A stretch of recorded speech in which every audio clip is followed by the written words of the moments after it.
Diablo 4 has had its first set of early reviews in progress, which have been surprisingly overwhelmingly positive. I say surprisingly because the last Diablo game that was released, Diablo Immortal, was disappointing for many fans with its broken pay-to-win system. Hello and welcome back to another episode of Push to Talk, the series where I, Lewis, talk about particular topics in and around the gaming sphere to help keep you guys in the loop. With Diablo 4's beta on the horizon, there's a lot of skepticism regarding the game, no thanks to Diablo Immortal. But as I mentioned, the reviews in progress that have come out have been pretty damn positive. Now, you're probably with the majority of people who didn't get a chance to get their hands on the game. Worry not, because the early access beta begins this weekend. And in preparation for that, I'm going to be giving you guys a TLDR of the good, the bad, and the ugly of what to expect and some of our concerns. But before we get into that, make sure to like the video, subscribe if you want to see more content just like this, and obviously ding dong that notification bell to be notified when we upload next, because we upload videos every single week. I would also like to note that this weekend, myself and my colleagues Xandors and Alicia will be live on Twitch streaming the Diablo 4 beta. So do make sure to follow us on our socials and our Twitch to know when we are live. It's going to be somewhat entertaining watching us three Diablo noobs be babysat by KKP's very own Mr. Toffee. Now, without further ado, let's talk some Diablo 4.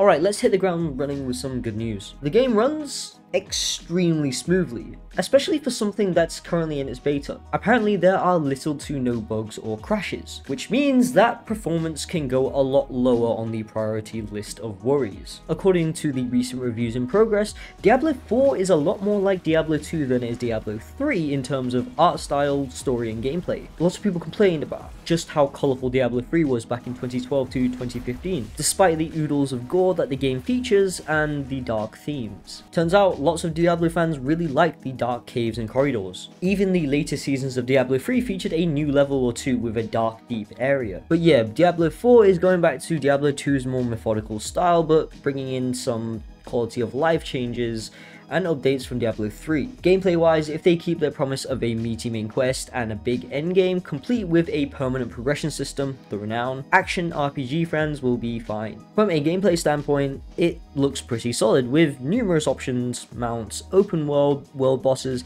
and darker aesthetics to match parts 1 and 2. Class wise, there are only 5, being Barbarian, Sorceress, Rogue, Necromancer, and Druid. Now, I know some people would like a Paladin class, which could easily come in a future expansion, so just hold on tight. I say that with confidence because both Diablo 2 and Diablo 3 both had expansions which improved the gameplay tenfold. So it's not a stretch to assume that D4 will receive an expansion 2 years after its launch. Now let's talk about Diablo 4's seamless interconnected open world. It's gargantuan. The starting zone that's in the beta alone is massive. The starting zone will have 7 waypoints to find, 3 strongholds to liberate, 24 side quests, 83 discoverable locations, 23 dungeons to crawl, and 28 altars of Lilith. That's only in the beta. To put it into perspective just how big this game will be, devs claim that there will be around 150 dungeons at launch. Speaking of dungeons, they are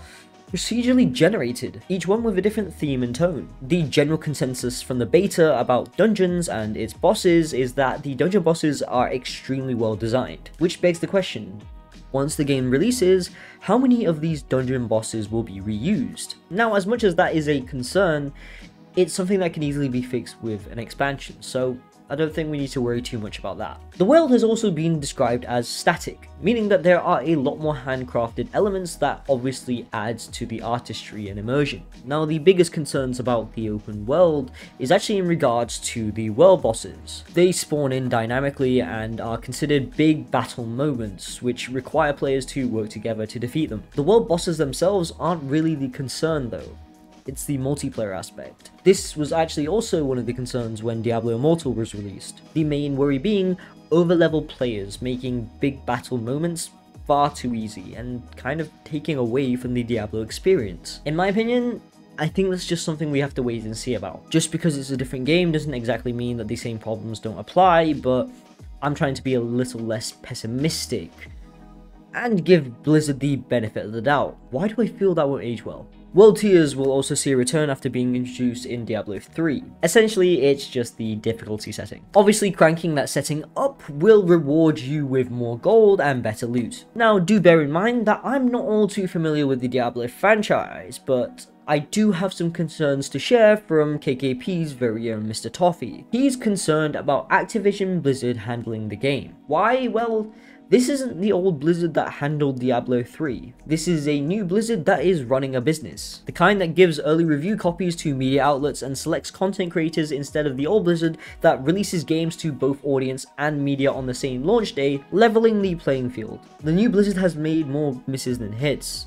Diablo Immortal's post-game microtransaction nonsense, the Warcraft 3 remaster, Overwatch 2 being free to play, which in my opinion is still up for debate, and the list goes on. So understandably, the skepticism that comes with Diablo 4's launch or post-launch is justified. Mixed messaging, last-minute microtransaction nonsense implemented in-game, longer than usual server issues, and possibly a broken loot system where the best stuff doesn't drop often. Mr. Toffee would like to be proved wrong. And I would too, but let's not forget, I'm trying to be a little less pessimistic. And that's it for the TLDR for Diablo 4. Are you guys excited for Diablo 4? Are you going to be playing it this weekend? Do let me know down in the comment section below. And don't forget to follow us on our socials, especially because we are streaming the Diablo 4 beta this weekend, so make sure you tune in for that. And as usual, if you did enjoy this video, be sure to like, subscribe if you want to see more content just like this, and obviously ding dong that notification bell to be notified when we upload next, because we upload videos every single week. Thank you all for watching. My name's been Lewis from Kakuchopurei, and I'll catch you guys in the next one. Ciao for now.